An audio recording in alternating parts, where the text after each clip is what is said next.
Hey, welcome back to the Ping Pong Flick Show. My name is Chris Wong.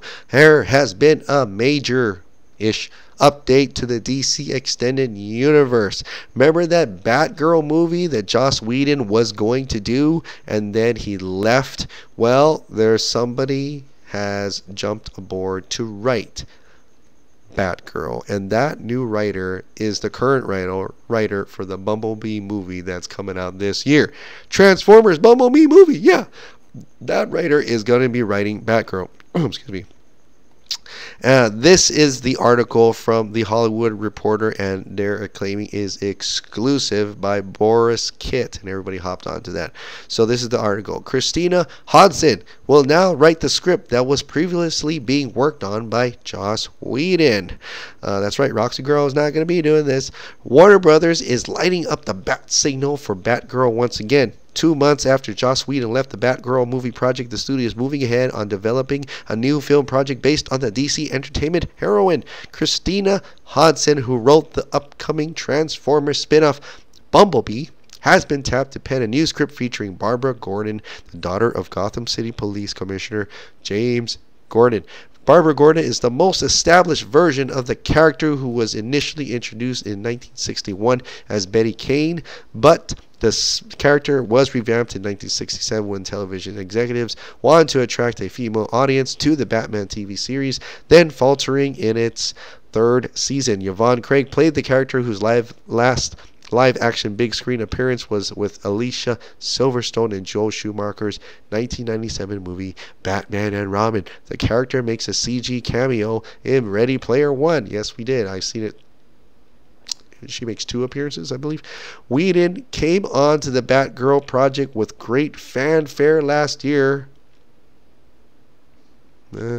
Fans were excited that the female empowerment icon, second only to Wonder Woman in the DC stable, would be in the hands of the creator of Buffy the Vampire Slayer. But by February of this year, Whedon, in his own account, had failed to come up with a story. Hodson wrote the 2017 Warner Brothers thriller Unforgettable, which starred Rosario Dawson and Katherine Heigl. I heard that was not very good, and has been a player in a couple of writers' rooms for Transformers, which led to her nabbing the Bumblebee gig. Bumblebee, I'm looking forward to. And Alogi, the franchise Paramount is developing based on the YA fictional encyclopedias from Templar Publishing. Don't know that one. Hodson has already written the Batgirl character, having helped to develop a feature project based on the all-female crime-fighting group Birds of Prey. Hodson is represented by CAA, Captain Perona is blah blah blah. Okay, well that's interesting. So she was having to help develop a feature project based on Birds of Prey. Oh, okay. So Birds of Prey. I wonder if that movie's still happening. But according to Humberto Gonzalez, of course, he has to chime in, and he did say that there's a director they're trying to find a director for Birds of Prey. Of course, they haven't found a director for Batgirl, but they are writing the story for it, and that means, if Mario Robles was correct, that means that they have got the Batman more finalized than was perceived. Matt Reeves did say it's going very, very, very well.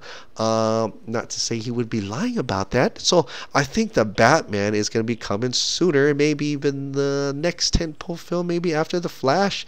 So that's what I'm expecting anyway. I'm expecting Shazam. Well, Aquaman first, of course.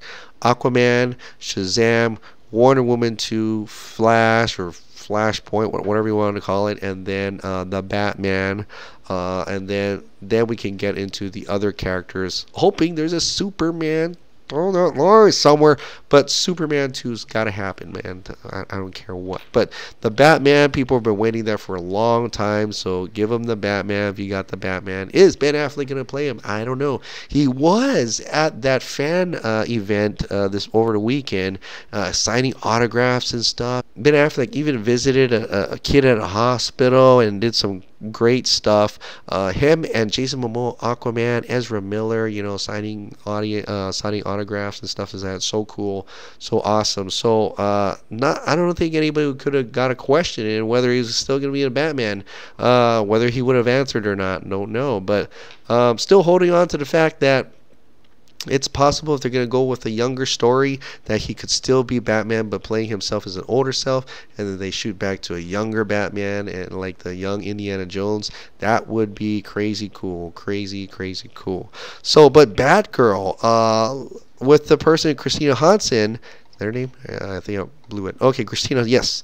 Since she's doing Bumblebee, someone asked that, hey, does that mean maybe Haley Steinfeld could be in the running to be Batgirl? Sure. I think any girl, if they could play the part correctly, would be able to do it. And by then, Haley Steinfeld will gain a couple years on her, gain some more acting chops. I do like her in Pitch Perfect 2 and 3. I can't wait to see her in Bumblebee. I think she could be a fantastic Batgirl if that's the way that the story is going to go and how it's chosen and things like that and how it's going to work out. But don't know. Anybody could be Batgirl at this point.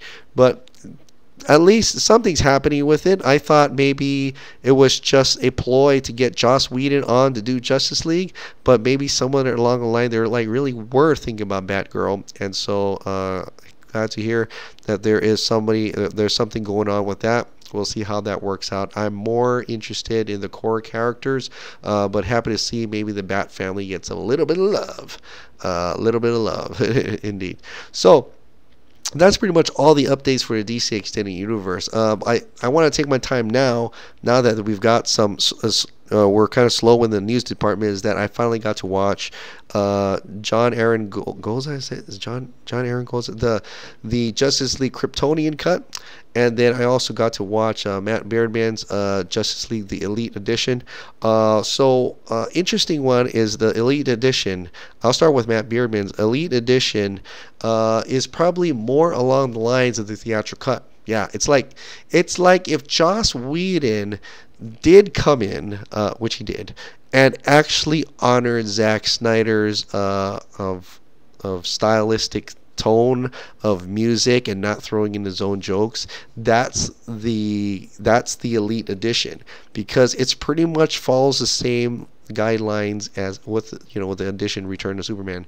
Same thing that happens in that with what happened in the theatrical version, minus the some of the jokes and the weird not very good jokes, and change the music from Danny Elfman's to Hans Zimmer and Junkie XL music from Batman v Superman Man of Steel.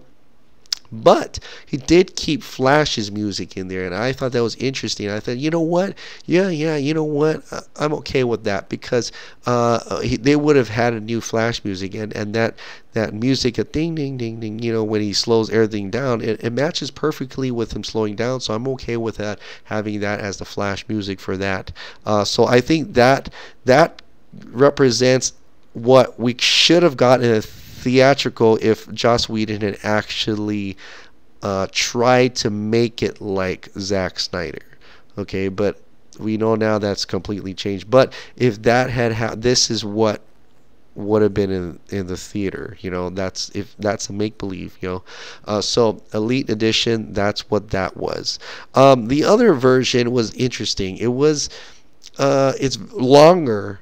He had a bunch of scenes, and he put the Batman scene towards later part of the work. I like how he added the whole Batman interrogating Lex Luthor to set up that Steppenwolf's coming. I love that. But it is interesting the way he put some things here and there, and not necessarily what I think what the movie should have gone, but it's an interesting cut, and I think it's worth checking out. Both of these cuts are worth checking out, and I'm glad people are doing it for themselves. I'm glad that people are working on it and trying to make the best version that they see themselves wanting to watch. I don't know if one day I'm ever going to do that. I mean, I have thoughts in my head. Maybe I should do it one day, but if I have time. But it's great to see that. I'll link these two posts, movie post links in the description below. So check out these movies. Let me know. And this is, once again, it's called Justice League, the Elite Edition, and Justice League, the Kryptonian cut. I'm sure there's a lot more cuts out there that you'd like to share with me. Let me know. Put it in the description, put it in the comments, and if I get to, there's so many comments, but if I get to the comments or tweet at me with the link, I'll go ahead and watch it, and I'll talk about it here. But great cuts, great ways of servicing the material. I enjoy them very much, and I keep watching them. It's fun to see my kids watching behind me. When they watch it, they're like, wait, that didn't happen. What happened to this part, or what happened to that part? And I'm like, it's different cuts of the same movie, right? They still appreciate the one they saw in the theater because that's when they're fresh in their mind. So in their mind, that's the cut, and they don't know any better. But that's what they enjoy, the kid stuff. So anyway, let me know, what do you think about Batgirl? Are you happy that it's moving forward? Were you even ecstatic when they first announced it? And what do you guys think if you got to watch the 2 Justice League fan cuts? Check it out. Let me know, what do you think about those cuts, and which one are the cuts so far? I think I've seen 5, right? The fan cut, the Ultimate Edition, the Ultimate fan cut, the Kryptonian cut, and the Elite Edition. That's 5. I've seen 5 so far. A.B. director, please make a whole movie, please. All right, guys, thank you so much for subscribing. Thank you so much for watching. I'll see you next time.